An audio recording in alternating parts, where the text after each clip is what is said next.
আসসালামু আলাইকুম। এস জিঙ্কস ভেট এটি হাঁস, মুরগি, গরু, ছাগল সকল প্রাণীকে খাওয়ানো যায়। এটির কাজ গা ফোলা, বিভিন্ন ধরনের রোগ নির্ণয়। এটি বিভিন্ন রোগের ঔষধ। এস জিঙ্কস ভেট এটি বিভিন্ন কোম্পানির হয়ে থাকে সম্ভবত। আমি একটা কিনে আনছি। তো এইটা আমি আজকের ছাগলকে খাওয়াবো। আমি আজকের ছাগলকে কিভাবে খাওয়াই সেটা আমি আপনাদেরকে দেখাই। তো ছাগলকে ওষুধ দেওয়ার জন্য আমি এই কুড়া নিয়েছি আর ভুসি নিয়েছি। যে ভুসিটা বাজারে কিনতে পাওয়া যায়, আর কুড়া ওই ধান থেকে যে কুড়া বের হয়, তারপরে তুষ ভাঙালে যে কুড়া বের হয় সেটা।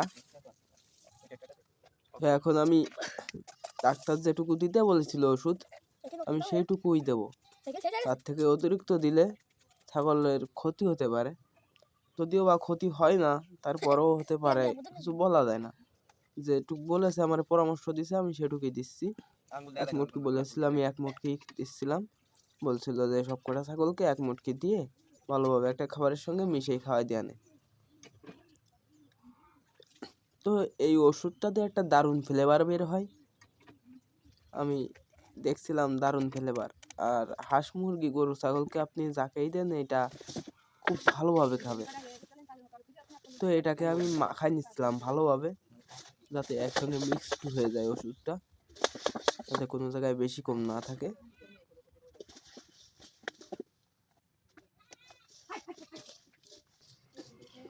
তো আমার মাখানো শেষ। এখন আমি ছাগলকে খাবার দেব, দেখি কেমন খায়। এই ওষুধটা আমি সর্বপ্রথম আজকে দিলাম। তো আলহামদুলিল্লাহ, দেখি ভালোই খাচ্ছে।